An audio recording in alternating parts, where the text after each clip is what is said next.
mix, getting ready for this stream tonight, which is going to be History for Atheists, but I'm going to have a little mix first. Enjoy!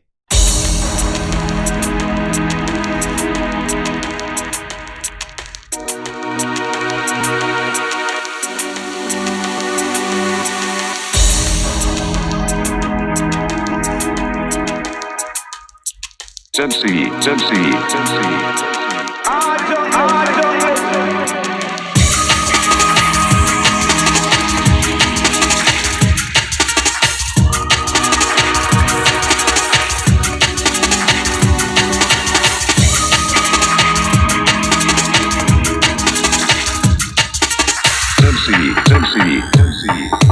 This one's for you. Smoke this.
change.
business. Forward to life, forward to reality. Forward make we step out and them war and them brutality. Forward to life, forward to reality. Everyday fatality becoming a normality. Forward to life, forward to reality. Ready to go fight about a national morality. Forward to life, forward to reality. Holy Babylon and them shoot to kill policy. What about the youth of the garrison community? Want a better life and never sign no opportunity. Babylon they not about a love like no unity. Look and you will see the world is not the way it used to be. War and petty rivalry are that them one they used to be. See what them never divide and conquer a new strategy. Never let them cheat you, never let them tell you who to be. Forward to life, forward to reality. Forward make we step out of them war and them brutality. Forward to life, forward to reality. Everyday fatality becoming a normality. Forward to life, forward to reality. Ready people fight up a national morality. Forward to life, forward to reality. Holy Babylon and them shoot to kill policy. Only them a pile up and a smile up while you suffer. Them not give a stuff about them youth up and the gutter. Them inside the war and now them help like a butter. War bust them in them yard and lock them green and full of shutter. Get a life expectancy much shorter than the average. Poorest set of people them a starter like a savage. Baby father dead up, baby mother a go manage. They kill the innocent and take a lateral damage.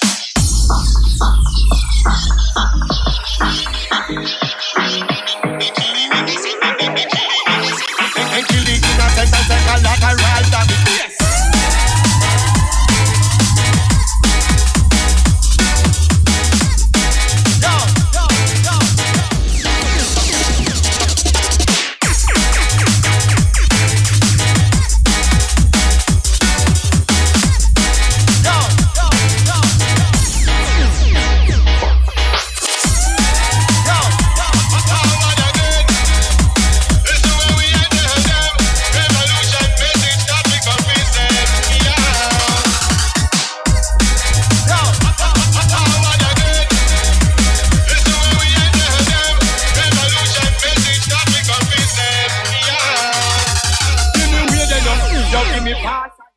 We'll be with you shortly, folks. We're just having a bit of difficulty with the server getting Tim into the room right now, but we will be here shortly. I'm balling out, somebody do something. Them kill a son in front of her, she couldn't do nothing. And every day is like they kill another few dozen. Yo, this a bag of genocide, it's not unusual. Oh, me say forward to life, forward to reality. Forward make we step out and them war and them brutality. Forward to life, forward to reality. Everyday fatality becoming a normality. Forward to life, forward to reality. Don't be madness and the insanity. Forward to life, forward to reality. People don't listen to me. Yes.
And it's a one in talk about something nation. And I'll be paper international station.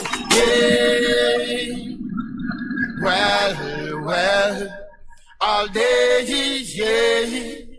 Well, Well, this I want it name flip. Take it up every fancy and roll and write it. This I want section of football, no drama, spirit. No, this one I don't joke, I want serious something. Tell it away the tune, this name again flip. Zero man, man, just take it up and the rhythm. This your action, pocket and the girl left thing. Watch how the one of them in and the place bubbling. Some of them just like they want go again. Some of them inna them sit too like they want switch. Some of them inna them Fendi and them Prada and a bling. They not both pan you is a ordinary thing. Work because them see said that the camera rolling. That is when the real song got the cuddling, the muggling, the posing, the dancing, the whining. Every one of them a business, them a the happy thing. That's why last night John me happy to tell me that the saga. Say all of me woman them hot like lava. Yo, when you hear them, you time they can know them can't spoil everything is in a order. All right, Tim. All right, we're setting things up. Tim, are you there? You don't have permission to speak on the channel. That is interesting. Right.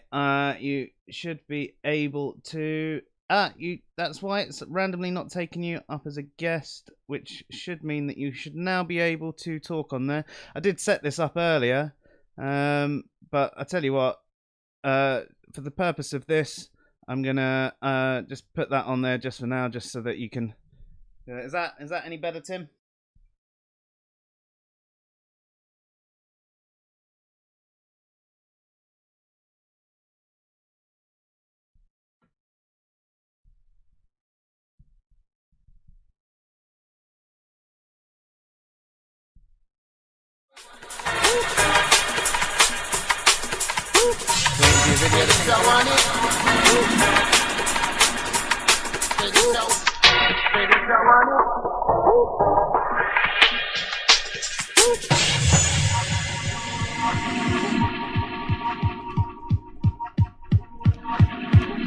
Alright, we're still waiting for your video to come through, Tim. Well, this I want.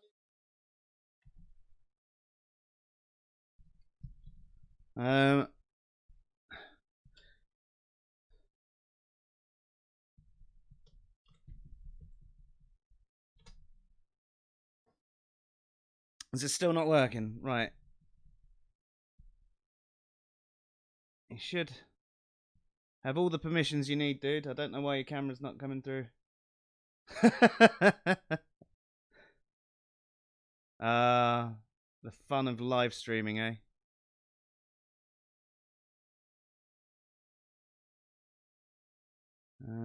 You should be able to speak and stuff.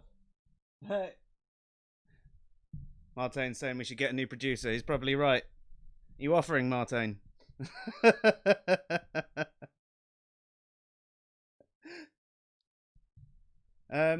Actually, Martin, can you jump into the SciPhi Discord chat just for a second for us, just to see if it's a general problem with it not working? I'll try and contact him on Twitter again. You can see yourself, but you can't see or hear me. Okay. Odd. I will get Martin in. Let me move you out and into.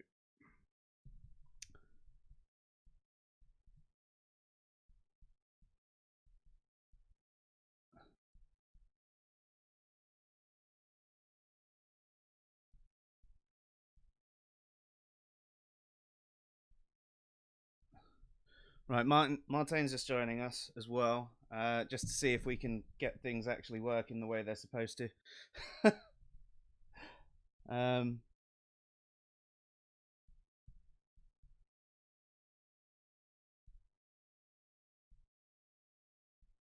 Martin? Tim's trying to stream again. Yeah. Okay, I can hear you, Martin. Can you quickly share video as well and see if we can see if there's a problem going on this? Yeah, sure.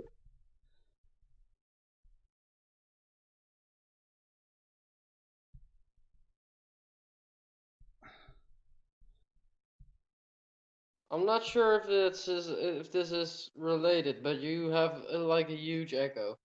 I have a huge echo. It's like huge.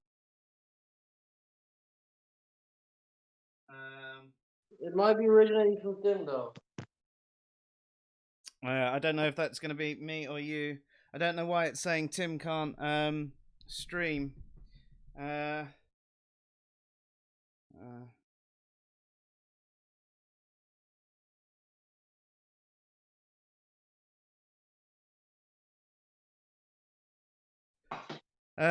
okay. Trying to work it out. All right, I might just put on a little mix in the background whilst we try and work this out. I do apologise, everybody who's joined for this. It's just typical, isn't it? I don't know what the issue is, but at least we can see Martin here. You look funny, dude. I'm always looking funny.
Hey, Tim, can you hear us?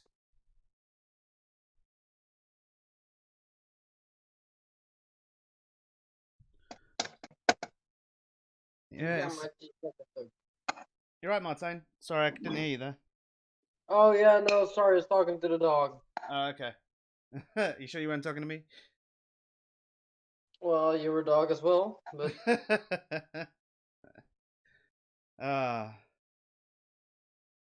Yeah, I don't know why, but it seems to not be liking Tim tonight.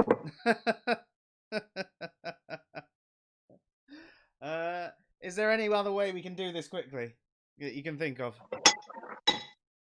use Skype. I don't have any other messaging program installed to this computer. It's all on my work computer. Well, then you fucked it, haven't you? Yeah. I don't know why it's not letting Tim see us or hear us. Probably the same as eyes.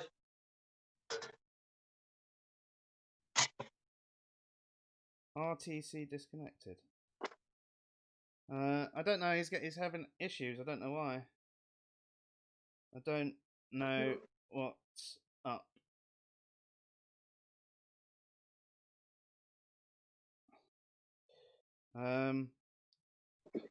He's getting a RTC disconnected issue. RTC disconnected Discord. It means It's a glitch related to headphones and possibly the software itself. To fix this issue on a desktop, restart the application. Alternatively, you could switch Discord servers or plug in your headphones in and out again.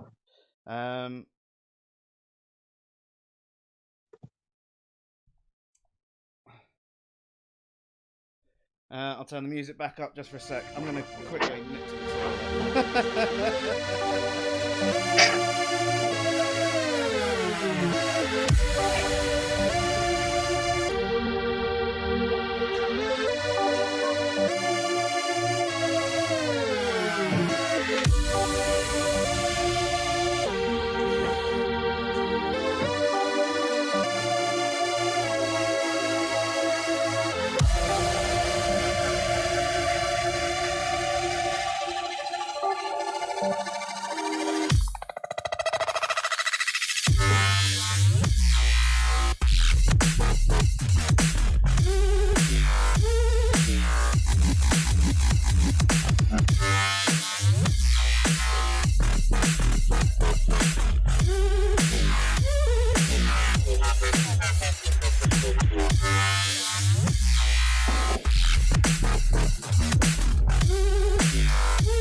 Oh, there he is. Yeah. We got there in the end. I had to switch computers completely, so Oh, really? yeah. Bloody typical, eh? You Rich can guy hear me, had to do. Okay, so guys, I'm gonna wish you a lot of good luck, and I'll be watching through Twitch. Awesome, man. Have yourself a good one. Cheers for helping us out. No problem. Goodbye. See ya. Oh, dearie me. Well, I'm really sorry about that, Tim. It's all right. An eventful start to the night that hopefully will go a little bit better than this. Cool. So to introduce everyone, as you know from like watching our streams or interacting with our blog or any of us from Answers in Reason online, we spend a lot of time trying to dispel a lot of myths about philosophy, you know, that it's dead, and common statements where people haven't really looked much into the topic. They've just been listening to either their popular YouTuber or their particular king atheist. But tonight we are joined by another atheist that has similar troubles, except instead of philosophy, he's trying to dispel myths about history. So may I introduce to you Tim O'Neill, who runs History for Atheists. Hey, folks. How you doing, dude? It's pretty good. It's pretty early in the morning where I am, so if I look a little sleepy, it's because it's about 5:10 in the morning. Oh, blimey. I'm sorry for getting you up so early, dude. It's okay. So, tell people a little bit about yourself and, you know, what inspired you to do this blog. Sure. Well, I suppose it sort of began around about when Dawkins and Hitchens and so on started to bring out their books in the early 2000s. I've been an atheist for the whole of my adult life, and I suppose living in Australia, it's not a big deal being an atheist, so it's not something I really kind of made a great deal of point about. But I was interested to see that it was suddenly becoming mainstream. It used to be a topic that killed the conversation at dinner parties. Suddenly it was the topic at dinner parties, which was interesting. So I got a little bit more, I suppose, active, and started to contribute to some of the atheist fora that sprang up. So I was on the original Richard Dawkins discussion forum and various others. One of the things I noticed, two things. First of all, I noticed that atheists sitting around talking about atheism gets really boring quite quickly. Well, for me anyway. I mean, I could sort of see how people who were kind of new to the concept might sort of need a bit of reinforcement. But the other thing I noticed was that a hell of a lot of my fellow atheists, particularly the kind of the new batch, and I know a lot of people don't like the term the new atheism, but that was kind of what was the way it was being described.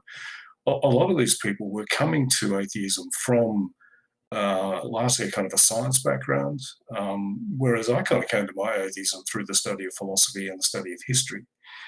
And what I found was a lot of these people were quite ignorant of history and were using a kind of an understanding of history that is pretty popular but is largely faulty, which is, and as a result, they were using arguments from history about Christianity in particular, Islam to a certain extent, which I saw as someone who'd been studying history for many years were completely wrong.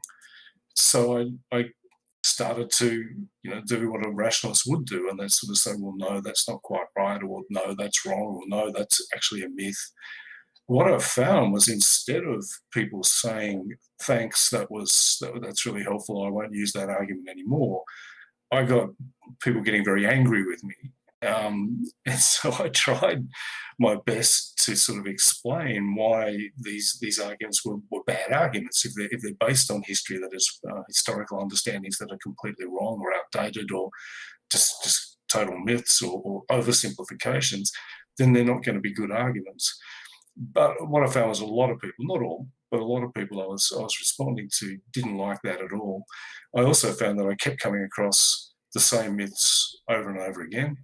So in 2015, I started the History for Atheists blog, and really it began as I suppose as a way of saving myself time. I'm a pretty busy guy, and repeating myself over and over again on the debunking the myths around Galileo, around the burning of the Great Library of Alexandria, around the assassination of Hypatia, around the so-called Dark Ages and the Renaissance and various others.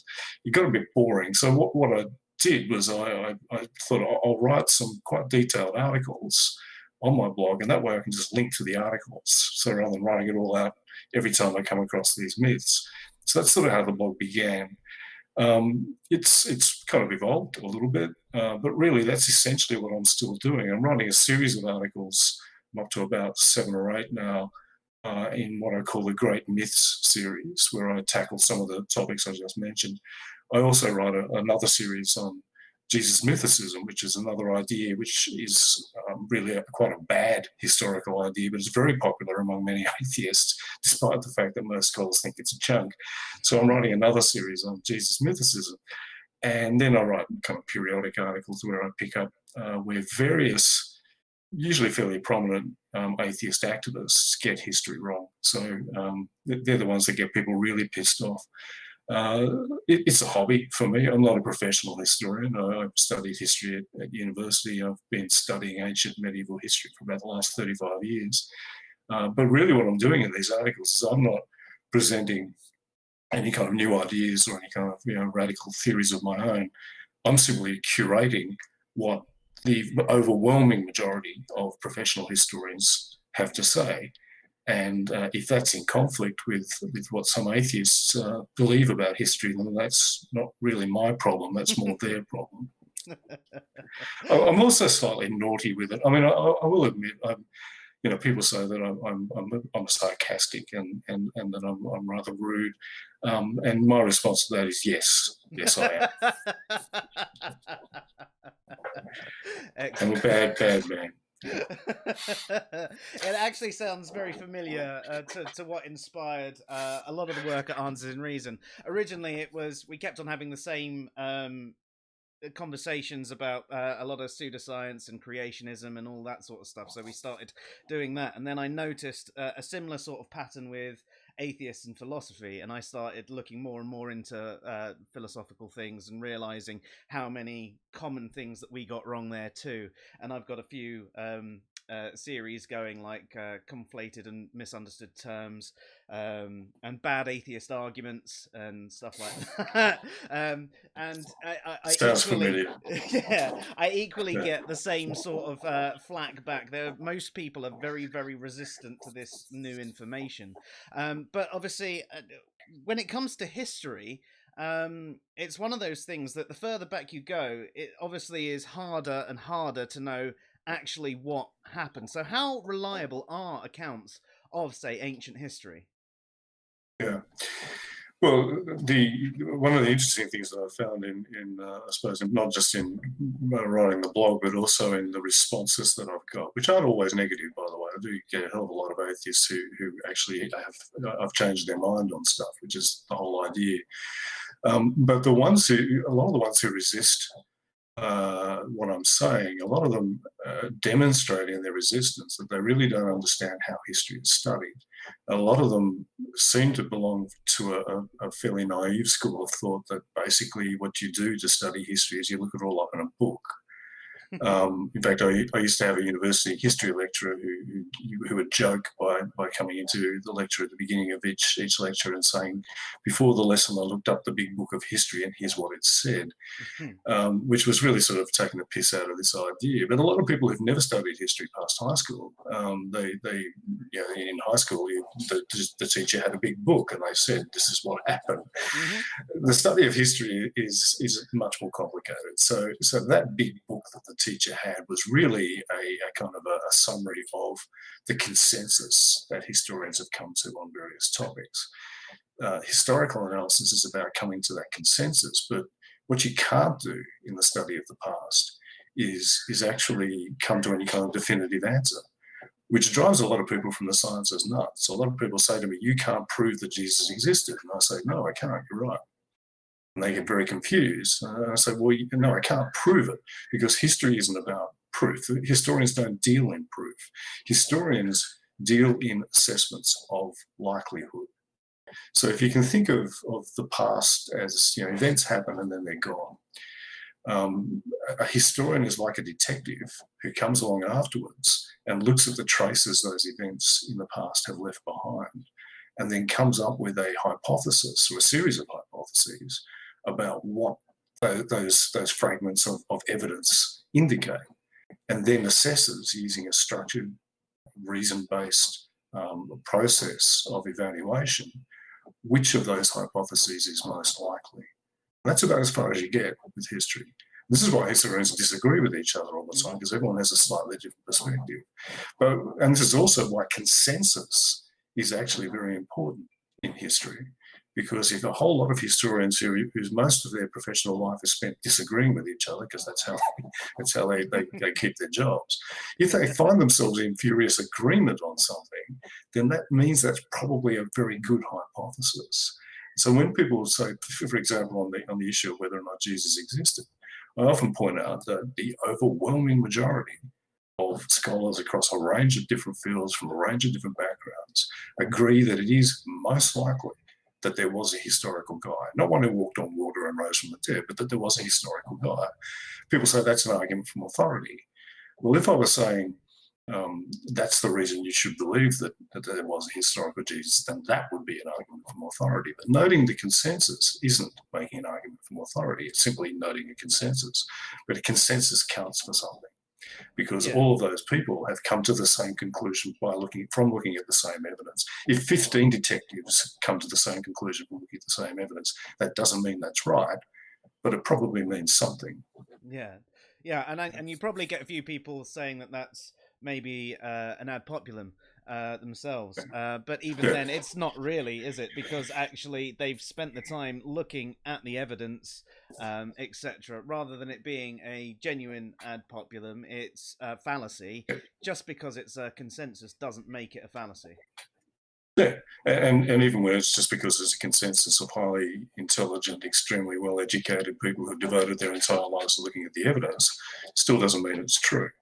So I always acknowledge that, sticking with that example of the existence of the historical Jesus, I always acknowledge that it is quite valid to think that perhaps there was no historical Jesus, and that the stories and traditions and evidence that we have, references to him and so on that we have, somehow arose despite the fact that there was no historical guy. I just don't think that's most likely. So there's a couple of people who don't like me very much. There's a guy called Godless Engineer who quite every now and then on Twitter posts a video of me saying that it is quite valid and quite possible that there was no historical Jesus. And he posted that as a kind of a gotcha. Apparently this is me admitting that I'm wrong. I'm not admitting that I'm wrong. I'm saying that it's a perfectly valid idea, but there's a lot of valid ideas that are unlikely. And the idea that there was no historical Jesus, on balance, is unlikely, and that's the assessment not of me, but of pretty much every scholar on earth with about 10 exceptions. Now, So back to your question, I mean, how reliable is ancient history? We are dealing with fragments of evidence. The further back you go, the more fragmentary it gets. So the study of pre-modern history is actually much trickier than the study of modern history. If you look at, say, the history of the Second World War, our problem there is that we've got so much evidence that it's really difficult to sort it all out and work out what happened and why. The further back you go, you get the opposite problem. We've got so little. And I think a lot of people don't realise how fragmentary our evidence for even quite famous people and events in the past are. We rarely have contemporary evidence. We almost never have first-hand accounts. Most of what we have when we're dealing with the past is written decades or sometimes even centuries later. Even major events, we have sometimes maybe 2 or 3 sources. Sometimes we have 1. And a lot of people don't. I think they don't realise that. They just read what historians write, and they say, well, Pompeii was destroyed by an eruption of Vesuvius in 79 AD. What they don't realise, many people don't realise, is that we don't have a single source that mentions Pompeii being destroyed. Not one. Oh wow. We've got a destroyed city that we've been excavating for the last 200 years, but there's no source anywhere that actually mentions Pompeii by name as being destroyed, or Herculaneum. 2 whole cities got destroyed, and none of our sources have that. Now, it doesn't mean that there weren't those sources. There would have been thousands. There would have been letters, there would have been diaries, there would have been official government documents about moving refugees, about all kinds of stuff. But none of that survives. We have one reference in a poem to how Hercules used to be in that particular area, which is a possible kind of allusion to the name of the town of Herculaneum, and that's it.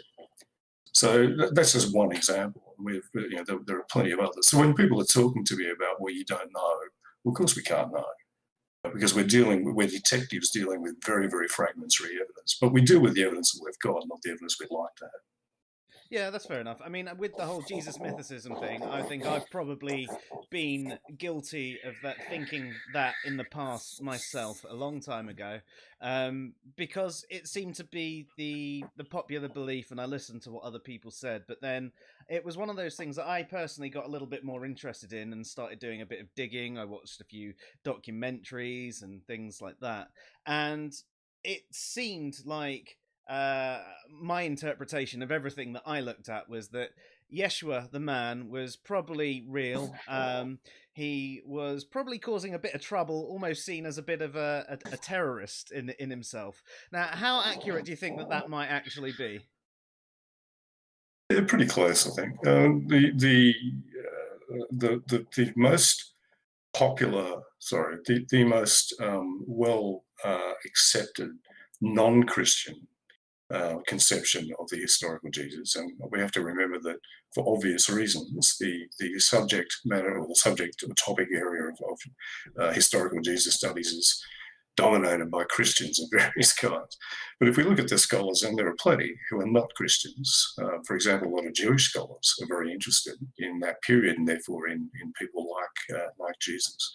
If we look at what they think about the historical Jesus, What they accept is that he was most likely what we call an apocalyptic prophet. So in around about that period, the Jews had for centuries been of the opinion that they were the chosen people of God, and that Israel, or that general territory, was the promised land that had been given to them. Now, that was all kind of like myth and folklore, but by the beginning of the 1st century AD, that was still very much what they believed. Now, the problem was they had been conquered by the Assyrians, then the Babylonians, then the Persians, then the Macedonians, then dominated by the Ptolemies, and then by the Seleucids, and then had a brief period of independence. And then that fell apart and they got conquered by the Romans. So the whole idea that they were the chosen people living in the promised land wasn't really squaring with reality. So they had to try and figure out, well, why is this happening? And for a long time, the answer was, well, the prophets would come along and say it's because you turned away from Yahweh, and if you turn back, then all these horrible punishments will go away. That was starting to wear a little bit thin. So an idea arose that eventually, very soon, God was going to fix this whole problem. God was going to intervene in history and usher in a kingship ruled by him with his Messiah, his anointed one, a descendant of King David, at his right hand as kind of his earthly viceroy. And this was all going to happen very soon. The Romans were going to get swept away by armies of angels. The world was going to be renewed. The dead were going to rise, because it wasn't fair that a whole lot of people who were righteous had died before this happened. So they were all going to be raised. Everyone was going to get raised from the dead. Everyone was going to get judged.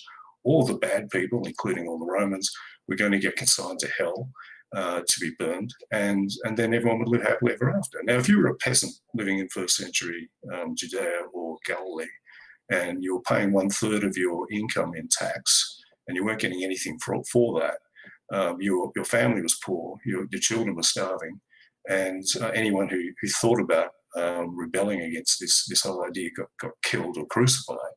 This idea that God was going to come and save you, and a Messiah would arise, and armies of angels would sweep away the bad people, and you and all your righteous friends were going to get saved and live in a magic, happy, renewed earth. That'd be pretty bloody appealing. So if you look at the earliest gospel, in fact, the first 2 or 3 gospels, that's the message that Jesus is preaching. And once you understand that context and then read the gospels, where Jesus is saying, the very first thing he says in the earliest gospel, the first chapter of Mark, the kingdom of God, or the kingship of God, is near at hand. It's almost here. Repent and believe in this good news. That's the whole message. And once you get that context, you see that the early versions of the Gospels, the earliest Gospels, are the stories of an apocalyptic preacher who was coming to tell people this was all happening. There's several points in those Gospels where he talks about the Son of Man, or this Messiah figure, and it seems like he's talking about someone other than him. So it's not even clear that Jesus even thought that he was the Messiah. Other people did, and they certainly came to think that he was, certainly after he died. But he may not even have thought that he was the Messiah. He might have said that it was someone who was coming after him, the way that John the Baptist is depicted in the Gospels as saying. The other thing that is very clear in those early Gospels is that he believed it was going to happen very, very soon. So there's lots of sayings which Christians still tie themselves in knots over, where he says, some of you standing here will not taste death before the kingdom comes, so before this apocalypse arrives. Now, obviously, that wasn't true. So Christians have a lot of problem with those sayings. There's another bit where in the Gospel of Matthew where he says, he sends them out to preach through all the towns of Galilee, and says, if they don't accept your message, move on, because you won't get around all the towns of Galilee before the kingdom comes. So before this apocalypse arrives. This is all in the early Gospels. Now, the problem for the early Christian or the early Jesus sect is that it didn't happen. Right, we're still waiting. So when it didn't happen in that first sort of generation, we then see the later Gospels starting to rewrite the message. So we start to see a sort of a softening of this sort of apocalyptic imagery, a softening of this idea that it's going to happen very, very soon. By the time we get to the last Gospel, the Gospel of John, the apocalyptic message has almost completely disappeared. And the message that Jesus is depicted as preaching there is a message about himself. And he's also, in that gospel, he's claiming to be, in some sense, to be God or to be divine. Now, you don't see any of that in the earlier stuff. You also don't see it in the letters of Paul. Paul never claims that Jesus is divine. He does claim that Jesus is coming back very, very soon as part of this apocalypse, so he still believes that. So what we find is this progression from an apocalyptic preacher preaching about this coming apocalyptic kingdom of God to this idea of Jesus as being the Redeemer, preaching about his coming being the big deal. And then by the time you get into about the 2nd century, Jesus has become God. And then by the time you get into a little bit later on, you get Jesus as the third person of the Trinity, and then you get effectively what modern Christians believe. When you read the Gospels with that understanding of how this evolved, they read completely differently, and also they make sense historically. So was he a bit of a rebel? The Romans didn't like people going around preaching that God was going to come along with an army of angels and sweep them away, understandably. Yeah. So he got executed, and that would usually, I mean, we know of several other kind of messianic prophets or apocalyptic prophets who in this period who got executed, and their movements died. This one didn't die because they came up with a way of dealing with the fact that he got executed. They came to this conception that in some sense he'd risen from the dead and gone off into heaven and was coming back. And that kind of sustained the cult and kept Christianity going. And it's still going today. You can go into a church today and they'll talk about, depending on the church, they'll put some emphasis on the idea that eventually Jesus is coming back and the world will end. And so effectively that technique that that method that they came to deal with the cognitive dissonance of he's Messiah, oh shit, he's dead, is still working. Yeah. So there you are. There's Christianity in a nutshell for you. The other interesting thing about all that, though, is that if you want to attack Christianity, pointing all that out is actually a much better way of attacking Christianity than jumping through all the hoops of Jesus' mythicism, because Jesus' mythicism has got all kinds of problems. It's a highly contrived theory. It requires some contorted readings of some of the key texts, and is rejected by pretty much every scholar on the planet, with the exception of about 2 or 3. So if you really want to hit Christianity with a stick, Jesus' mythicism isn't very effective from a scholarly point of view. From a psychological point of view, it is, and I can see why it appeals to people, because it's not just saying that Christianity is wrong about who Jesus is, it's saying Christianity is wrong completely. There was no Jesus. So if you want to be absolutist about it, then Jesus' mythicism is a hell of a lot bigger. It's a bigger stick to hit Christianity with. It's just not a very good idea. And one of the things I've found is that ex-fundamentalist Christians tend to love Jesus' mythicism. I think this is because they've been raised to believe, or just have the psychological makeup to believe in absolutes. So either it's all true or it's all completely not true. And a lot of people sort of say to me, well, if you're saying Jesus exists, are you saying that the guy who walked on water and raised people from the dead and rose from the dead exists? And I say, no, of course not. I'm a fucking atheist. But they can't get past the idea that if any of it is not true, because obviously walking on water and raising people from the dead and loaves and fishes and all that crap's not true. They can't get past the idea that if any of it is not true, then maybe some of it is. They think if any of it is not true, then it all has to be not true, and that's kind of absolutist, quite dogmatic thinking. Yeah. You kind of have to believe. You have to think in shades of grey when you're looking at this stuff. Yeah, that makes a lot of sense. Actually, I think you've already answered the question, but we've had a couple come in on what you're talking about, and Josh says Bart Ehrman takes a similar position to you. Do others beside him support this stance? From what you said, that's basically pretty much everyone apart from 1 or 2 philosophers. Pretty much, yeah. I mean, Bart Ehrman, if I'd recommend any book on the historical Jesus, I'd recommend Bart Ehrman's book, Jesus, Prophet of the New Millennium, which he brought out in about 2000. It's still probably the most accessible. It's quite a short book, but it's probably the most accessible introduction to all the stuff that I'm talking about.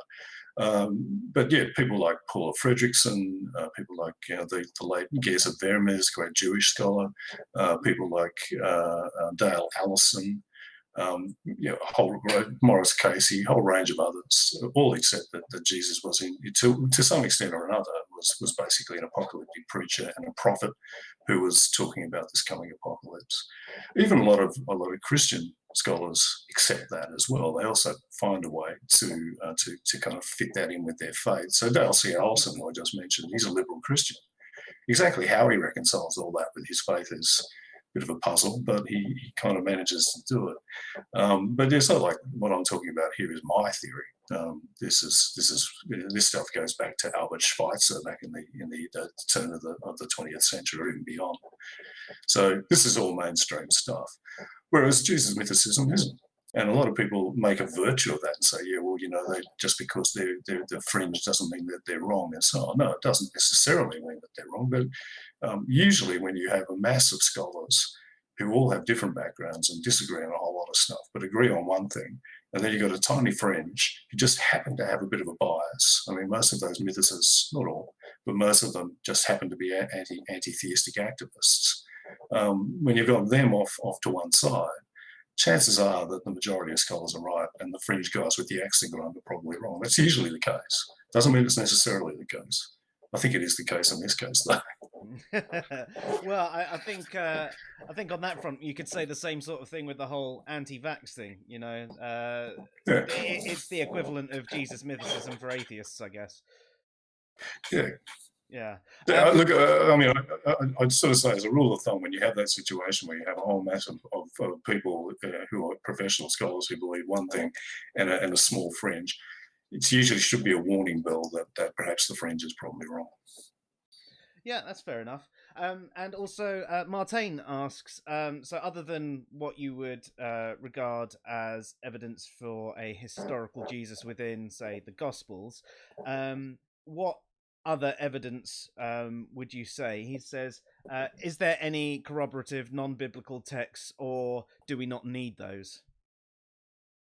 Yeah, well, we kind of don't need those because I'd argue that what we have in the material that we've got indicates what I'm saying fairly clearly on its own. A lot of people try a lot of mythicists sort of say, well, you can't use the Gospels as evidence, that's using the Bible to prove the Bible. Well, that's a stupid argument. Using the Bible to prove the Bible, that's if someone says the Bible is the word of God because this passage in 2 Timothy says so, that's using the Bible to prove the Bible. But what you're doing when you're analysing the Gospels is for evidence as to how those Gospel stories arose, is you're clearly looking at what those people who wrote those Gospels believed. And then you're thinking, okay, then how did that come about? And what indications are there within this material as to how that came about? So that's not using the Bible to prove the Bible. It's simply analysing an ancient text. All of these books got gathered together into the Bible centuries later. But at this stage, they were just books. They were just texts. I mean, Paul's letters were literally just letters. They're now in the Bible, but we've got bits of them saying, get Nathaniel to send me my cloak because I left it at his house the other day. And these are letters. So what have we got outside of the Gospels? We've actually got about as much as we would expect, and we've got the kind of evidence that we would expect for a Jewish preacher. So one of the things that a lot of people think is a great argument against the existence of the historical Jesus is that they say there's no contemporary references to him. So that's some kind of slam dunk. Well, we wouldn't expect there to be any contemporary references to him, because when we look at the evidence that we have for other Jewish preachers, prophets, and messianic claimants, and there's about kind of half a dozen of those in the early first century, we don't have any contemporary references to any of them either. So that's how we measure how much evidence and what kind of evidence we would expect to have for someone like Jesus. We look at analogous figures. So we look at people like Athronges or to Theudas or to the Egyptian prophet or to the Samaritan prophet. No contemporary references to any of these people. So do we have any non-contemporary references to Jesus? Yeah, we do. We've got three. that actually are not to the Christian figure, but to Jesus as a historical person. Two of those are in Josephus's book, The Antiquities of the Jews, and one of those is in Tacitus's book, Annals of Ancient Rome. Now, the first of the longer of the Josephus references is really controversial. It's called the Testimonium Flavianum, and it's a passage in Book 18 of the Antiquities. The reason it's controversial is it contains elements that are quite clearly not original to Josephus. So this text has been tampered with by Christians. So it has him saying things like, around about this time there appeared a wise man called Jesus, if indeed it may be lawful to call him a man, for he was the Messiah. Now, Josephus was a devout Jew. He didn't believe Jesus was the Messiah. So that bit has been at least tampered with, if not added completely. And then later it talks about how his followers saw him appear alive after the third day. So it's attesting to the resurrection. Well, Josephus didn't believe that. So that bit has to be added as well. So there are literally shelves of books on the Testimonium Flavianum, and whether it's a complete fabrication or whether it's just been added to, and with a few parts, or whether it was an original negative reference to Jesus that's been turned positive, or was it a neutral or positive reference that's just been sort of touched up a bit. The majority of scholars do believe that it is partially authentic. So they believe that Josephus did write something about Jesus, and then the Christian scribes came along and kind of added the stuff about him being the Messiah and rising from the dead. That's the majority view. But a very valid case can be made for the view that it's a wholesale interpolation, that there was no reference to Jesus at this point. I'm inclined towards the majority view. But I acknowledge that the other view can be argued, and I think it's a moot point. I don't think anyone can really land a slam dunk argument on this. I'm writing an article for my blog on this at the moment, so that one I kind of leave to one side. That one's complicated. The second reference to Jesus in Josephus, though, is much less complicated, and pretty much everyone, except for the mythicists, accept that it is genuine, and that's a reference in Book 20 of Antiquities, where Josephus is talking about a political coup that happened where the high priest Hanan ben Hanan was overthrown. So he was deposed as high priest. Now this was a pretty big deal because the high priests were effectively the rulers the hands-on rulers of Judea. The Romans pretty much sat back most of the time and let the high priest run the show. So Hanan being deposed was a big deal. It was also a big deal for Josephus because he was a member of the priestly caste. So he was a member of one of the priestly families. He was living in Jerusalem at the time. He was 26. He'd just come back from an embassy to Rome where he represented the priests to the Roman Senate. So this was something he would have remembered very, very well. And in talking about this, he talks about how the overthrow of this high priest was triggered by some illegal executions that Hanan had ordered. And he mentions that one of the people that he executed was the brother of that Jesus who was called Messiah, named James.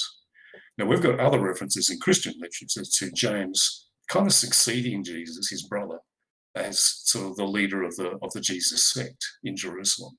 So this actually accords with what we find in other sources. We also have Paul's letters where he talks about getting into arguments with James and Peter in Jerusalem. So we've got multiple lines of evidence that indicate that Jesus has had a brother. It's mentioned in the Gospels. His brother was called James. That he succeeded Jesus as a kind of a leader of the Jerusalem Jesus sect community, and that he was executed by the high priests in the early 60s AD. So with Josephus mentioning this in passing, it's not like he's making a big deal out of it, mentioning this and then identifying this James guy by reference to his shorter-lived but more famous brother, who was called Messiah. He's not saying he was the Messiah, he says he was called the Messiah by other people. This is a pretty rock-solid piece of evidence that James existed. And if James existed, then it's kind of difficult to argue that Jesus didn't, because non-existent mythic beings don't have flesh and blood brothers who are attested firsthand by a contemporary who lived in the same city and was there when that person was executed. So this is actually pretty good evidence. And it's about as good as you're going to get for someone like Jesus. The third reference to Jesus outside of the Gospels is in Tacitus's annals of ancient Rome. So Tacitus was a Roman senator who, after he effectively retired, took up writing history. We've got several books that he wrote, and the Annals is one of those. When he's talking about the Great Fire of Rome in the time of Nero, he talks about how Nero blamed the Christians or scapegoated the Christians because Nero was getting the blame for the fire. And then he stops and says, the Christians were founded by this guy called Christus, which is a Latin version of the word Messiah, who he says lived in Judea, was executed in Judea by Pontius Pilate during the reign of Tiberius. So he tells us who, what, when, where, and how. And this is not some friendly witness to Jesus. Tacitus hated Christianity. He called it a vile and mischievous superstition with a hatred for mankind. He did not like Christianity at all. He hated Jews, actually. Tacitus was a bit of a nasty piece of work, but he didn't like Christians at all, and it's not very likely that he is simply repeating what Christians said about Jesus. In fact, when you look at what he says about Jesus, it looks very much like what a Jew would say about Jesus. And Tacitus is also a very careful historian. He's very skeptical about hearsay. He doesn't like just reporting rumor. And when he does say that, he tells us that he's just reporting rumor. But here he's quite matter of fact. It just so happens that Tacitus moved in circles in Rome that included a large number of aristocratic Jews, including Josephus. Josephus, after the Great Jewish War, he switched sides and went over to the Roman side, so he had to get the hell out of Dodge. So he ended up living in Rome, and he moved in the same circles as Tacitus. Tacitus also would have moved in the same circles as the Emperor Titus's mistress, the Princess Berenice, who was the daughter of Herod Agrippa. So he was in touch with a number of people who were very well informed, who he would have considered to be, because they were aristocrats, he was a bit of a snob, to be the kind of people who he could trust. And it makes sense that if he wanted to know about the origins of this sect, the Christians, they were the kind of people that he would be able to turn to. And that would be able to give him pretty reliable information about memories of this guy, Jesus. So even though that one is not as solid as the Josephus one, it's still pretty good. It comes from a hostile witness. It comes from a very careful historian who checked his facts, and it's extremely matter of fact. So that one, I think, is actually reasonably solid as well. Line all that up, and then look at some of the stuff in the Gospels where Jesus isn't fitting the idea that the Gospels are trying to present terribly well. So, for example, he comes from the wrong town. The Messiah was meant to be born in Bethlehem. Jesus comes from Nazareth. So the two of the Gospels that talk about his birth, the Gospel of Luke and the Gospel of Matthew, have to go to great lengths to explain, in inverted commas, how a Messiah could possibly be a guy from Nazareth when he's meant to be a guy from Bethlehem. The problem is they tell two different stories, so they trip each other up. And what's going on here seems to be that they're trying to shoehorn a historical guy who was from the wrong town into the whole Messiah myth. If they made Jesus up, or if Jesus wasn't a historical person, then you'd think that he would probably fit the myth a bit better. But he quite often doesn't. He quite often is doing the wrong things, saying the wrong things, and the gospel writers are scurrying around behind him, trying to make it all fit the story. That indicates again that there was a historical guy there, and that they were trying to squeeze him into the myth. Not that the myth was creating the Jesus figure. It's interesting, actually. I mean, I think you've already explained it, but Josh says, how do we know that Josephus and Tacitus didn't get their info from the religious oral tradition? But I think that you have explained that already, really, haven't you? So, Josh, I think so. I mean, yeah, Josephus was. There's no indication that Josephus was drawing on what Christians were telling him. He didn't need to. He lived in the same city. And so he was there at the time. Tacitus, it's a bit more difficult because ancient historians didn't footnote their sources, so we don't know where he got his info from. But I've got an article on my blog on this, where I go through, well, what does he say, and how does that connect with what Christians were saying about Jesus? There's nothing in what Tacitus says that indicates a Christian source. There's no mention of miracles. There's no mention of a resurrection. There's no mention that he was the Messiah. There was, in the sense that he was the Son of God. So none of the supernatural Christian claims about Jesus are there. Whereas if we look at another Roman source that does mention Jesus, and that's a friend of Tacitus, Pliny the Younger, he writes a letter to the Emperor Trajan saying, I've found all these Christians and I'm killing them, but am I meant to kill all of them or just some of them? Yes, the weather's fine. Having a lovely time. Wish you were here. So we've got this letter about killing Christians, and he's writing to the emperor about these Christians and says, I've tortured them, and they're the way you do, and they've told me a bit about what they believe, and he talks about how they gather on Sunday and sing hymns to this Christ as though he were a god. Now, this indicates, first of all, that Pliny understood that Jesus was a man. But it also indicates that he's getting most of this information from the Christians that he's happily torturing. So that tells us that he is repeating information that he's getting from Christians. But there's nothing like that in what Tacitus says. So could he have got it from Christians? Yeah, he may have.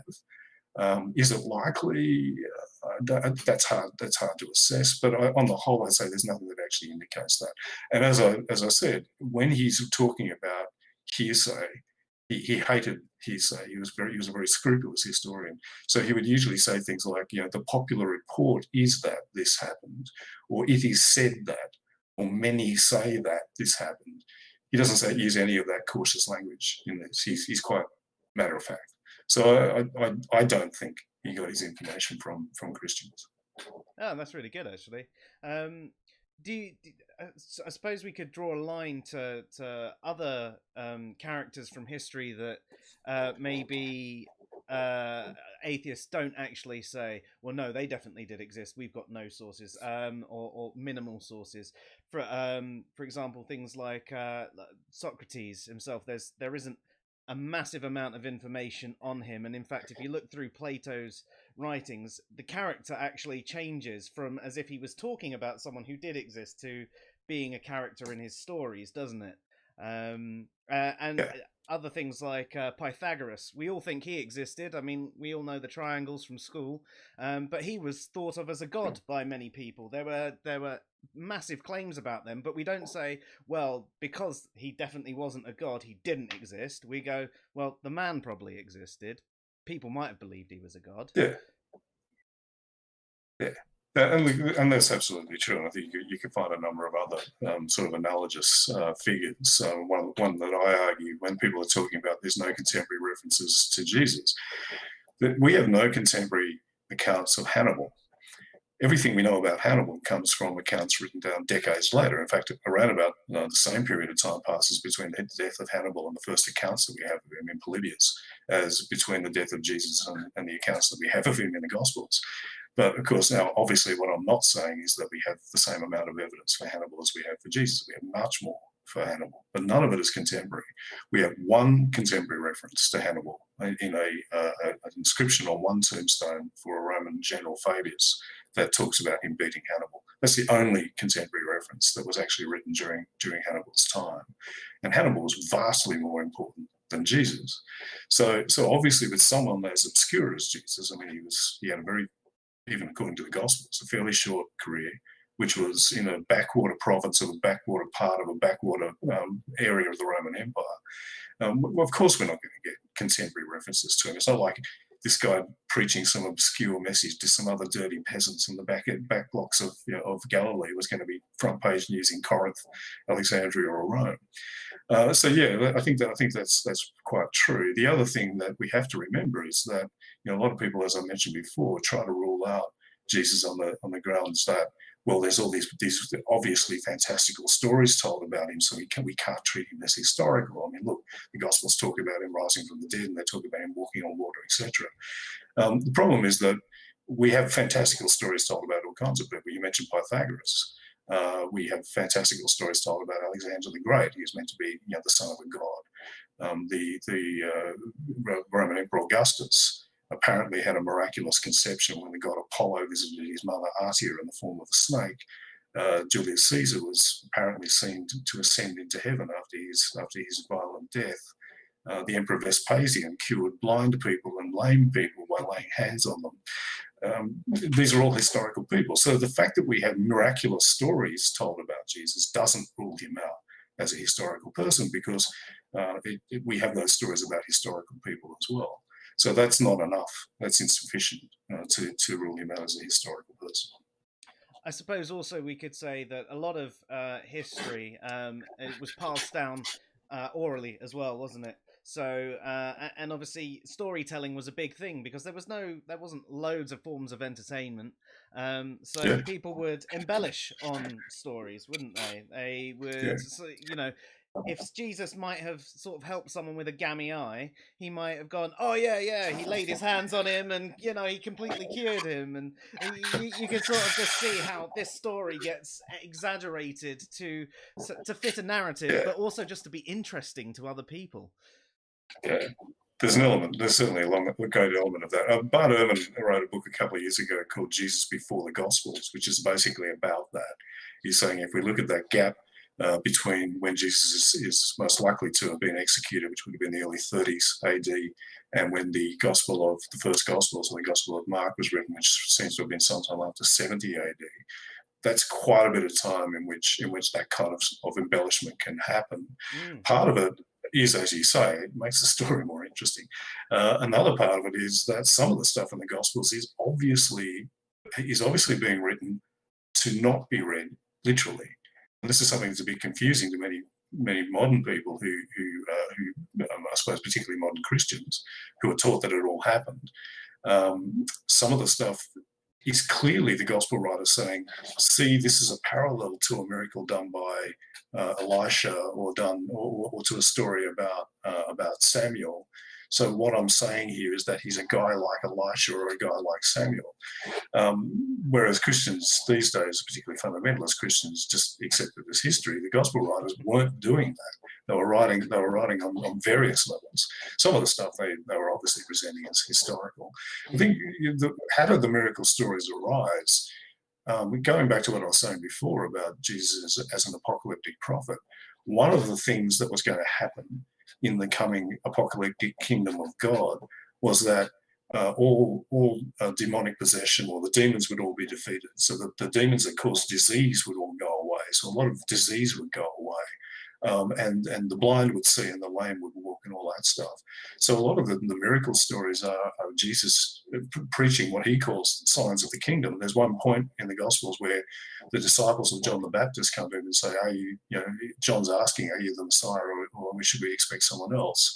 And he says, tell John, what you've seen here, the lame walk, the blind see. So he's citing, he's invoking the prophet Isaiah, who was predicting what was going to happen when the kingdom of God came. So a lot of the miracle stories are basically, again, holding up a sign to the audience saying, this is what this means, folks. It's quite likely that the historical Jesus did do some faith healing and did do some exorcisms. So he believed that these people were possessed by demons. They believed that they were possessed by demons. He said, demons, go, and the person felt better. The miracle stories seem to have had some basis because they're pretty early. And most of them, when you look at particularly the earlier Gospels, most of them are faith healing and exorcism. The big miracles about walking on water and loaves and fishes and stuff, they're pretty rare. And some of those are more symbolic than presented as something historical or literal. So it does make sense that they would have me telling these stories about him. No, it doesn't mean any of them are true. Yeah, that's fair. Got some questions sent in to us from a few people beforehand. If anyone out there does have some questions in the meantime, I am watching the chats, so please get them in now, and I will ask them once I've gone through these. But the first question we have is from Chris. He recently read an article from Richard Carrier that says the Gnostics never actually existed, and it's just an invention by modern scholars. How much truth is there to that? Yeah, well, I read that article as well. the Gnostics is a concept that's been sort of greatly abused over the last sort of particularly the last 50 years. I think there's an element of truth to it. I think the idea that there was sort of a hard and fast sect of early Christians called the Gnostics who believed a certain number of things. I just don't think that's true. I think there was a whole range of beliefs in early Christianity. There's a whole gradation from what you would say is sort of what is close to modern orthodoxy, right out to some fairly sort of wacko ideas that barely look Christian at all. What has happened is scholarship has kind of gathered up a whole lot of those, particularly the ones that are a bit more wacko, and sort of said, okay, well, this was Gnosticism. But the more you try and put a fence around Gnosticism, the harder it gets. It gets very difficult to define it. Now, would I go so far as to say that there is no such thing as Gnosticism? I think that's probably going a little bit too far. And Carrier's got a habit of jumping on anything that helps to support his fringe Jesus myth idea, and so and he immediately he's quite a bombastic character, so he immediately trumpets this is the truth. That idea that there was no Gnosticism at all was sort of arrived at by a group called the Westar Institute. And does that mean that that's the definitive final word? Well, no, there is no definitive final word. So, I mean, on the whole, I don't think he's completely wrong. I think any kind of rigid ideas about the Gnostics is always going to be problematic. So, no, that was one of his least stupid articles, actually. So we just to tell everyone about what the Gnostics are. In short, would you just say they're people that thought they had special knowledge of God and Christ, for example? We've got a whole plethora of variant Christian texts, ones that didn't quite make it into the Bible, or were never actually considered for the Bible, because Christianity spread and took on a whole range of interesting forms. And one of these was an idea that you could attain knowledge of the divine through special sort of mystical insight. So gnosis, which is the Greek word for knowledge, and that Jesus was an emissary to the material world from the true Creator, and was here to free us from the prison of materiality and from the prison of our bodies, so that we could reunite with Him. Now, this is an idea that was already, in some forms, already existed within Judaism. It certainly existed within Hellenic, ancient Greek thought. It's effectively an offshoot of Platonic philosophy. So this stuff was sort of in the air at the time. So we've got a lot of texts which read very strangely to anyone who's used to the Gospels. They're Gospels, but they don't read like Gospels, and that's because they're produced by people who have these ideas. But, and this is something that Carrier points out in that article, to a certain extent, a lot of these ideas are actually found in the Gospels as well. It's just a matter of degree. So to sort of say that there was a hard and fast group called the Gnostics who had these beliefs is really not terribly useful. The other interesting thing about many of the Gnostics is that they were also docentists, so they believed that Jesus didn't actually exist in any physical form. He had an appearance of physicality, but he was a purely spiritual being, and he only appeared to die on the cross. So there's one Gnostic text that's got Jesus on the cross, and then there's another Jesus above him laughing because the figure on the cross isn't actually really him. It's weird stuff. I love Gnostic texts. They're kind of psychedelic, but I think it's an interesting branch. Again, good old Bart Ehrman has written a book called Lost Christianities, which is about these forms of Christianity that didn't quite make it. And effectively the one that kind of got the imperial Roman seal of approval is the one that's the ancestor of all forms of Christianity to this day. Oh, awesome. I think Chris might be a bit surprised that you at least somewhat agree with Richard there. Carrier's not an idiot. I just think he's wrong about most things, but he's not stupid. Josh sent in a few questions as well beforehand. I think some of them we've probably covered off, but I'll ask him again, and you can just say, yeah, I've already covered that if you don't want to answer it again. He says, how can we say religious texts can provide reliable enough information to support any sort of serious belief? Sure. Well, I have touched on that, but maybe just to recap it. The fact that they're religious texts doesn't make them somehow strange for the study of ancient history. You know, most historians of the ancient world are dealing with texts that are in some ways religious. People in the ancient world believed in the supernatural in a way that we don't.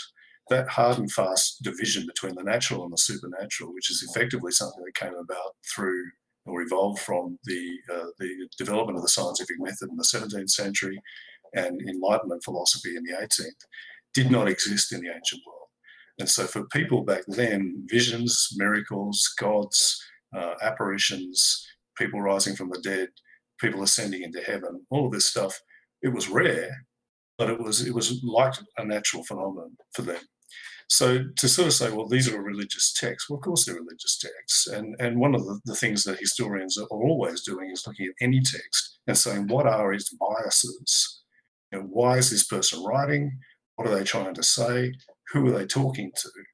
So when a historian or any scholar looks at something like the Gospels, of course they're taking into account that these are heavily biased, that these clearly have a polemical purpose, that they're trying to persuade a particular type of audience to believe particular types of things. You take all that into account. What you do is you sift through that, and then you look for evidence of anything that might have a ring of authenticity. So, for example, the fact that I mentioned before, the fact that it was from the wrong town, that doesn't indicate that they're simply making up the story from whole cloth. That does indicate that they're trying to take a historical guy and squeeze him into their ideas about who and what he was, and he doesn't always fit. That's an indication of historicity, and that's just one example. I can give probably about a dozen others of how you can take what is clearly a biased text and come to something which may be an indication. Again, it's a matter of likelihood, but more likely an indication of historicity. So on that front, I mean, what sort of confidence do you hold in various different historical accounts of people, places, battles where there is very little evidence to support them except maybe a single piece of information? Yeah, well, it depends, and quite a bit of the time when a historian is writing about this stuff, they have to say, you know, it could be this, but we just can't tell. There isn't enough evidence on this to be able to make an assessment. One of the areas of history that I've spent many years studying is the fall of the Roman Empire, and particularly particular focus on the ancient Germanic peoples who became part of the collapse of the Roman Empire. Now, if you wanted to deal with it in a topic where there is only fragmentary evidence, try studying the ancient Germanic tribes. We've got fuck all. So I'm very used to dealing with ambiguity. And sometimes you just have to say, look, it could be this. We don't know. Compared to that, some of the stuff to do with the historicity of Jesus is actually pretty bloody solid. So again, any people who don't like ambiguity, people who don't like hard and fast answers, people who want proof, I'd say don't study history. You know, maths is probably better for you. It's down the hall. You know, go study that. That's fair enough. In regards to both, say, the Quran and the New Testament, excluding all the religious context, are there any elements in there that you find completely unreliable from a historical point of view? Yeah.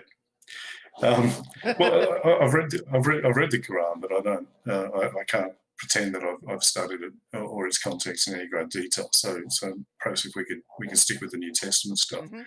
Yeah, there's lots. You can tell to a certain extent when they're definitely putting a bit of a spin on things. Take for example, the Book of Acts. Acts is written kind of as a sequel or even a continuation of the Gospel of Luke. It seems to have been written by the same person. And in Acts, you get this lovely story of how there was a bit of a dispute between Paul and Barnabas and the guys in Jerusalem, James and John and Peter, over whether or not you had to become a Jew in order to be saved by Jesus' death and resurrection. And in Acts, there's kind of like a bit of an argument, and then they sort it all out and everything's okay. So it's a lovely story. If you then turn to Paul's version of that in his letter to the Galatians, he's incredibly angry, and he's saying these people are idiots, and Peter is like a leaf blowing in the wind, and James is a dickhead. And so obviously what we've got in Acts is a very sanitized, prettied up and carefully spun version of what was clearly a quite bitter dispute. So that kind of thing gives us an indication that a lot of the time what we're dealing with is stuff that has been sort of sifted, and therefore we have to take a hell of a lot of it with a grain of salt. That doesn't mean we throw it all out. I think that's the point I need to stress. It doesn't mean everything in it is absolutely wrong, and there are indications that some of it is actually historical. Yeah, wicked. So I think that was it from Josh's questions. Josh, if there are any more, or you want any clarification on those, please get back to us. Thank you for those, Tim. There's a couple more questions, one that's just come in on the chat, but before we get that, Alex has noted that you and Richard Carrier seem to not get on. Why is that?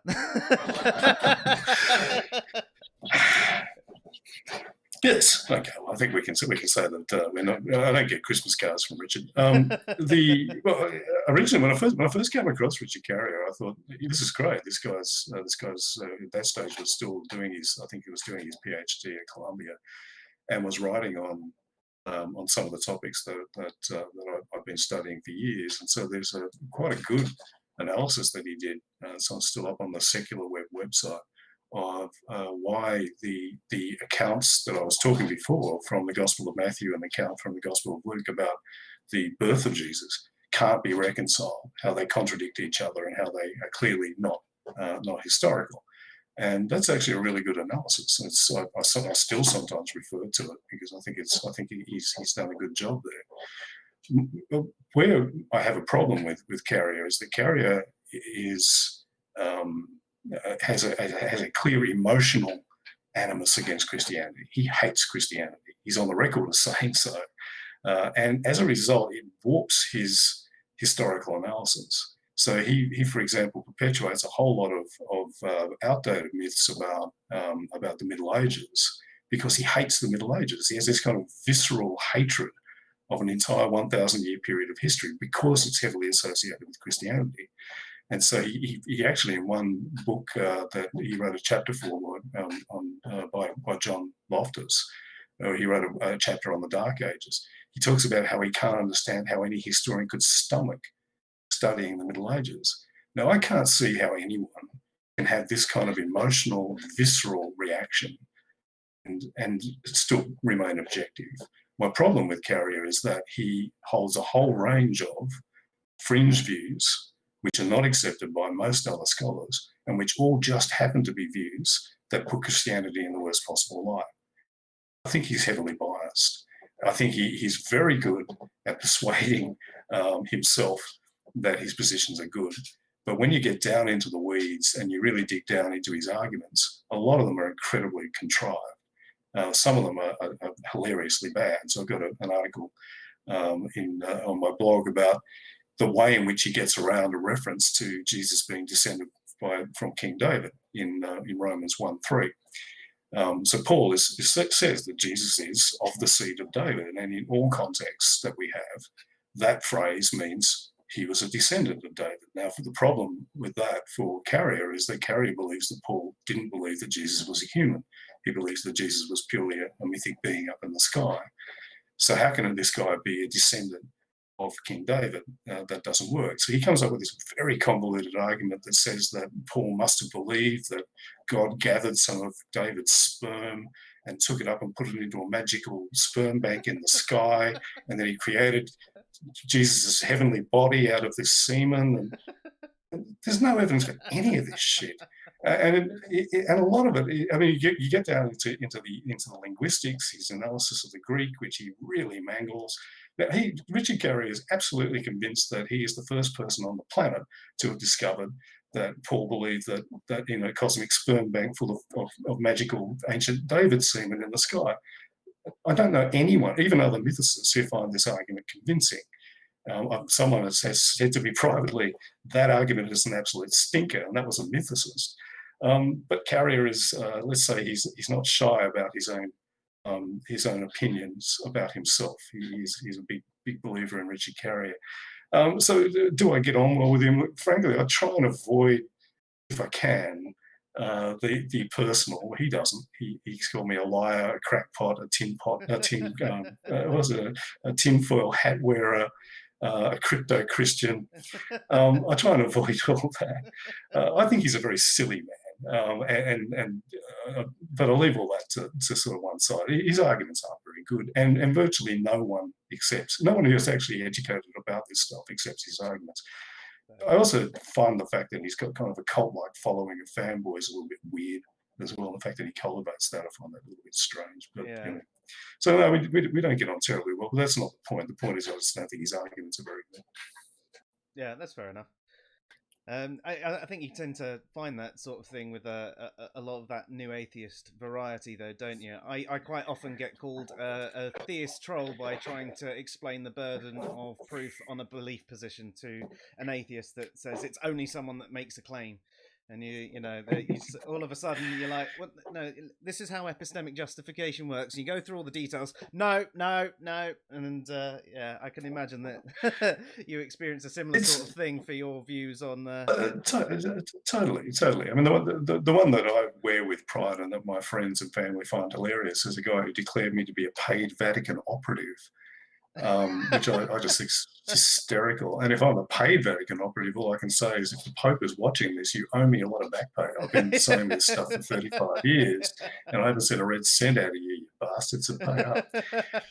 It's a weak rhetorical tactic, but it's a way that some people, particularly those who I think come from a very fundamentalist mindset, can dismiss you. You're I got called a Christ tard the other day.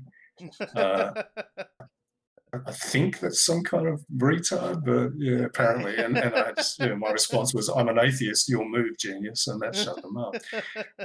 It's silly, but a lot of people get very, very emotionally invested in this stuff, and I don't. A lot of people, when they read my stuff, they say, "Well, you're really angry." No, I'm not. As you can tell from my tone, I'm usually just sort of mildly amused. Yeah, this is my hobby. I find this stuff amusing. Yeah, that's fair enough. No, I'm the same. It's brilliant. Right, we've got one more question that's come into the chat from Maverick Christian. He says, "What is your biggest pet peeve from bad history from atheists?" Yeah.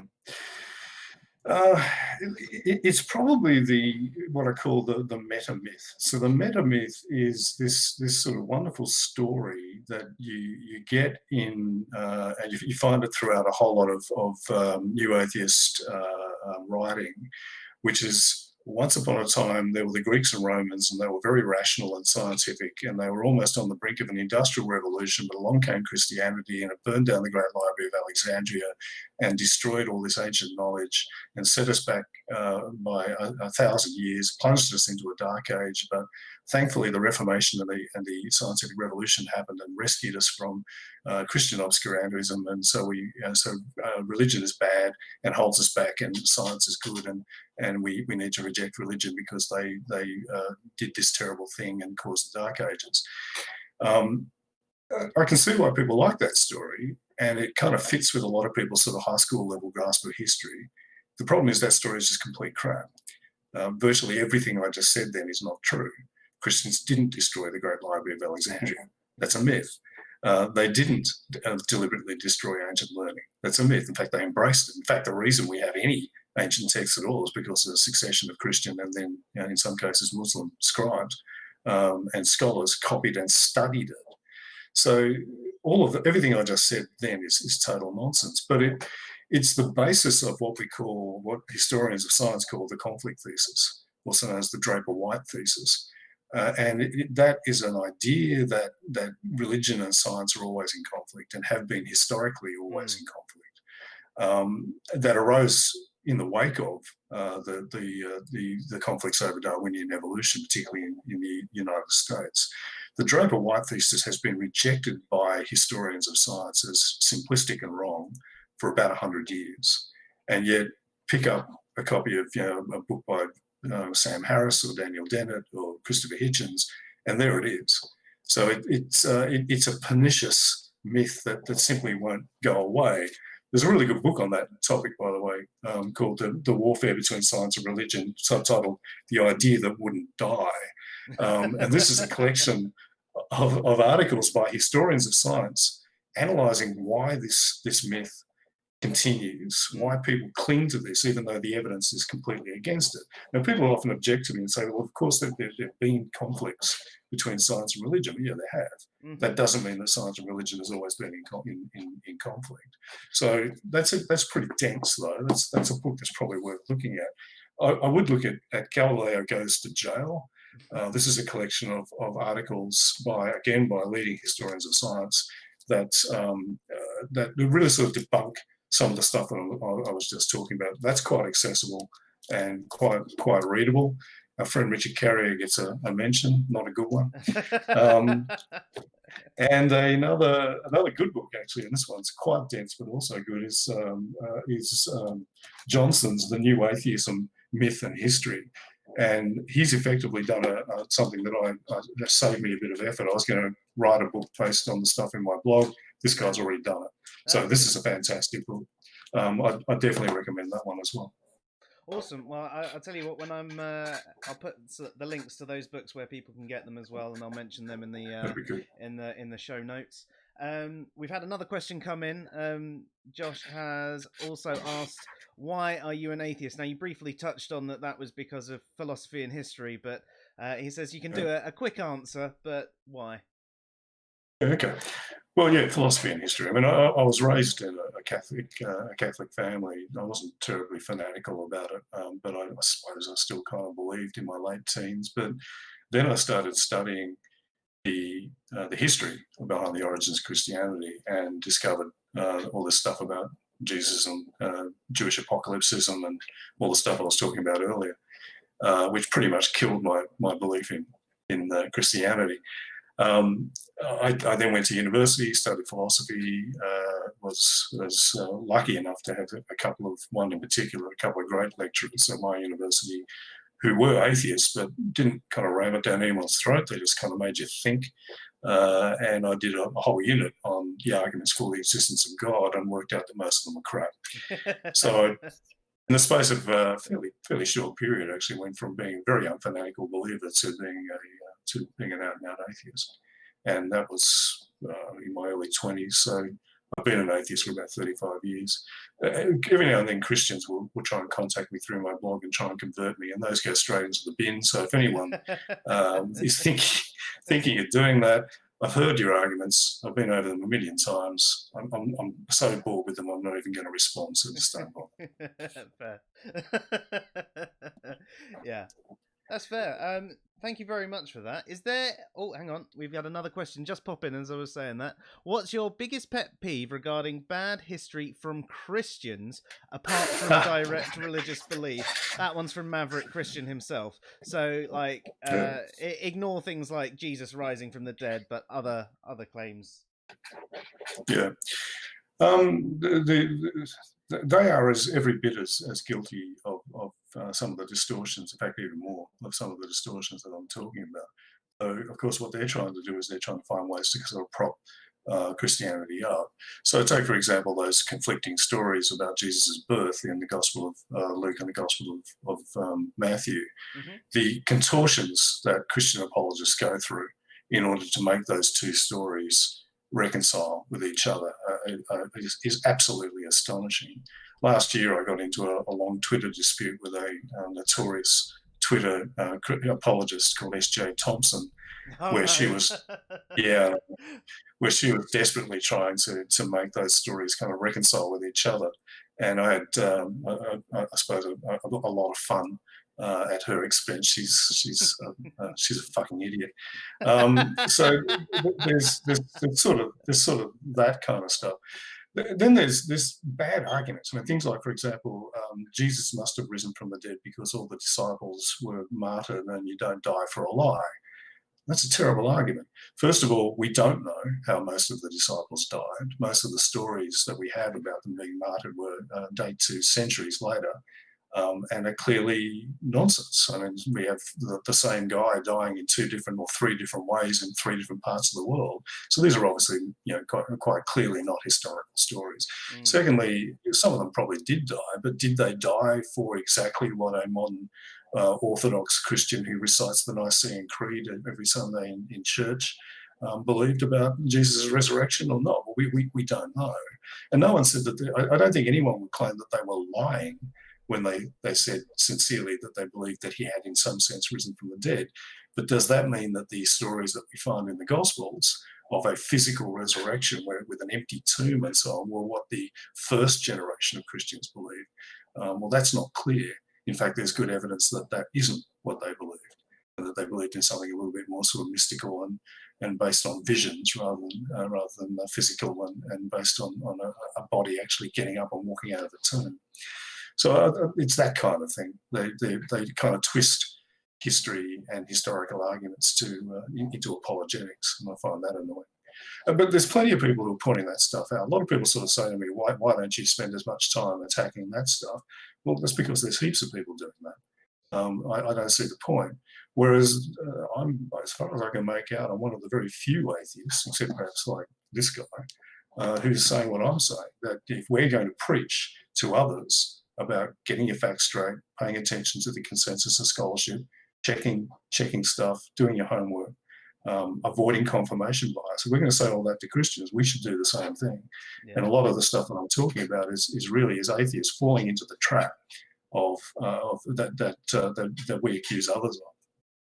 Yeah, I mean, at the end of the day, I suppose we are all just people, aren't we? We all fall into those sort of things. We fall into sort of tribe mentality. We go into a bit of a group think, and it's really easy to just be taken into these common arguments that our tribe, I hate using that sort of terminology, but that's what we do, isn't it? So we might have left Christianity or whatever religion, but we're atheists, and all the other atheists think that, so we think that, and it's a very, very common for all of us to do it. And so maybe it's one of the things that I've had trouble trying to explain various philosophical things to other atheists, because, well, no, Dawkins says this, Ra says that, Dillahunty says that, and like, yeah, but their epistemological understanding isn't exactly that great, Stop the arguments. It is really interesting that, and this is one of the things I suppose I've observed of the so-called atheist movement, or the new atheist phenomenon, whatever you want to call it, is that a lot of it has kind of resolved itself into almost like I won't say cult-like, but tribal is probably a good way of putting it, where people are held up as great authority. So when people like a Ron Ra, now a Ron Ra is pretty good on creationism. He really knows what he's talking, as far as I can make out. I mean, I'm very much an amateur on that stuff. But the problem is that people take him as an authority on all kinds of other stuff. Now, you talk about his shaky epistemology and philosophical stuff, but on history, he's absolutely fucking terrible. And I've annoyed some of his disciples by writing a Rome article called "A Ron Ra Gets Everything Wrong," where I took a piece of video where he was standing up and talking about how medieval people believed that the earth was flat and that the church taught the earth was flat, and right into the 15th century, and how Galileo or how Copernicus was almost killed by the Inquisition, and a whole lot of other stuff. It's all complete garbage.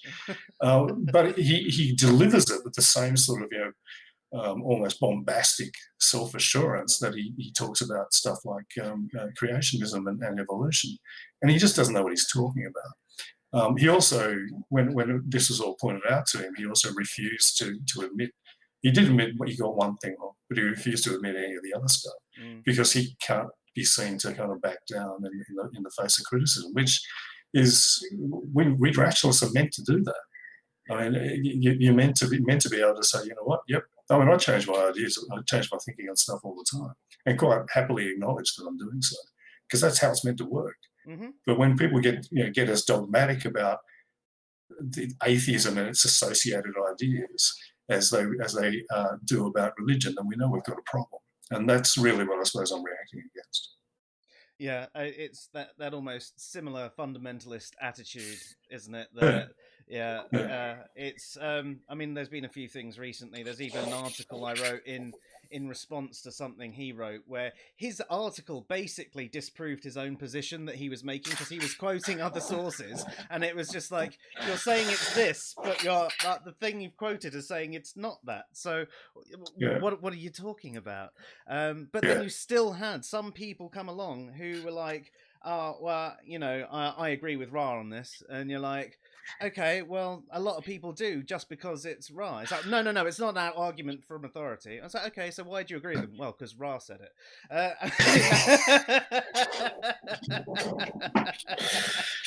That's obviously paraphrasing the conversation, but that's what it amounted to. Sometimes it gets to a point where you just sort of think, okay, I can continue this, or I can just go away and do something else. So I think I'll go outside and play in the sunshine instead. Yeah, definitely. So I don't think we've got any more questions. Do you have anything that you want to tell anyone before we finish for the night, or the morning for you? No, it's interesting, because we've been talking for a while, and I think most of what we talked about was Jesus mythicism, and we barely got to touch on any of the other stuff. So I'd recommend that, obviously I recommend people are interested in what I'm saying, or even if you're outraged at me, feel free to go and check out the History for Atheists blog, which is at historyforatheists.com. I think the other thing is that maybe just to point out that I'm going to be launching a History for Atheists video channel sometime soon. I'm in the process of producing some video versions of several of the articles in my Great Myths series. A lot of the articles on my blog are very long. They're average about sort of 10,000 words. So I'm trying to make them a bit more user-friendly, and I think some people are more interested in sitting and watching a video. I'm also producing podcast versions of those videos. Awesome. So if people want to listen to them rather than watch them, they can do that as well. So I'm trying to sort of make this stuff much more accessible. Mm-hmm. I think the other thing I would say is, I hope I've come across in the way I try to in my blog. I don't take this shit very seriously. I'm actually quite a nice guy. The reputation that I'm some kind of bastard. Well, I'm a bastard, but I'm a funny bastard. So, and a lot of people do get very caught up in the emotion of, you said bad things about Ron Ra, and all I said was he got shit wrong. And I do think he's a bit of a pompous twat, but the main thing is that he got things wrong. And you don't like Richard Carrier. Well, no, I don't. I think he's a bit of a dickhead, but he's not stupid. He's just heavily biased, and I just think he gets stuff wrong. And that's not just my opinion.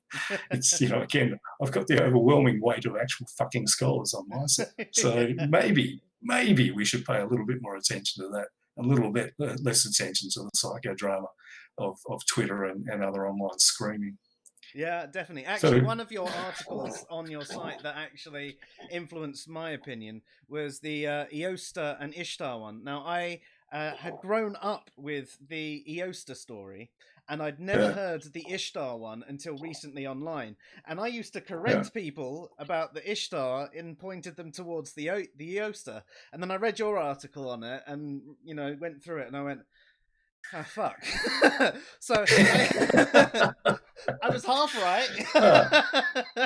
Well, in that case, mate, it had the desired effect. Yeah, just so people understand what we're talking about. I mean, it's a pretty common thing. In fact, every year around about Easter, you see people, many of them atheists, saying Easter was stolen from paganism by Christianity. It was originally a pagan festival. There was this goddess, and in some versions say it was Ishtar. Other versions say it was the Germanic Old English goddess Eostra, and it was her festival, and she had bunnies and eggs as symbols of her fertility. She was a sex goddess and all that sort of stuff. And there's absolutely no basis for any of that, except that the name of the festival in English Easter comes from the name of that goddess. It comes from Eostra. That's all we know. So any of this stuff that you read about how she had bunnies and eggs as her symbols, total crap. No evidence for that whatsoever. And in that article, I go through where the bunnies and the eggs come from, and it's actually Christian stuff. Eggs were not allowed to be eaten during Lent, and then you get Easter, you got all these eggs. What are you going to fucking do? You're going to eat the eggs. So that's where that comes from. And the bunnies were originally hares, and hares come out around about the end of Lent, so come around about Easter, and you start seeing them in the fields, sort of mating and boxing each other and so on. So hares became associated with Easter. Got nothing to do with any ancient goddesses. Certainly not any ancient, Sumerian goddesses. How the hell that would have some kind of connection to Europe, I have no idea. But it's a classic example of, it's a cool sounding story and it makes Christianity look bad, so I'm just going to repeat it. And this is the problem that I have. A lot of this stuff is just stuff that people repeat without checking. The same with the Great Library of Alexandria. The same with a lot of the myths about Copernicus not publishing his book on heliocentrism because he was frightened that he was going to be burned by the Inquisition. Total bullshit. Good stories, and this is why in the videos that I'm doing, I start each video with "Once upon a time," and I tell the story with sort of fairy tale music playing in the background, because these are fairy tales, and unfortunately, they're fairy tales that atheists have been repeating for too long, and it's about time a hell of a lot of people who have been repeating this stuff went and did their homework and stopped repeating bullshit stories about history. It's not as though Christianity hasn't done a whole lot of really bad shit.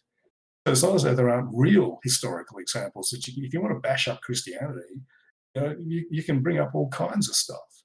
The destruction of whole cultures, burning every book that ever existed from the entire Aztec civilization, that kind of stuff. That actually happened. So stick to the stuff that we can verify. Don't just repeat stories because they sound good, or because Richard Carrier tells you the truth. Awesome. It's actually been a pleasure having you here tonight. It's been nice, bit of a change of pace for us as well, because usually we're having a philosophical discussion, and it's nice to look at something else. I do hope everyone out there has found it interesting as well. It's historyforatheists.org, so check that out. I'll give you a link. Sorry, .com. .com, sorry. Yeah, I just scrolled up. Yeah. I wrote it down in my notes and I said it wrong. It's like historyforatheists.com. I will put that in the show notes as well. Make sure you check it out. It's a really, really good read. Yes, some of them are very long, but if you're actually interested in what you're saying, and you don't want to remain willfully ignorant, like you accuse many, many others of doing, then I'd suggest you read up on the stuff that you're saying. Josh has also just said you've got a new fan. He's going to be checking out your stuff and he's looking forward to your stuff as well. I'm assuming he's looking forward to it anyway, because he actually runs a podcast called Little Philosophers, which is taking the philosophy out of kids' stories. So he's just doing it for little 5-minute podcasts. But it'd be really good. I hope he checks out your stuff soon. And yeah, do you have anything you'd like to say? No, I'm always happy to talk about this stuff, and can talk about it for hours. So it's probably a good thing you stopped me. Also, I'm very hungry, so I got to go and have some breakfast. Nice. Yeah, well, thank you again for coming on. It was great. Hopefully, we'll have you back on in the future as well. If anyone does have any further questions, please, leave them in the comments on anywhere that you've watched this video, or DM me, and maybe we can do a follow-up video in the future. That'd be good. Right, you've been listening to Fresh Air Sci-Fi from Answers in Reason. That's Tim O'Neill, and I'm Joe. Good night.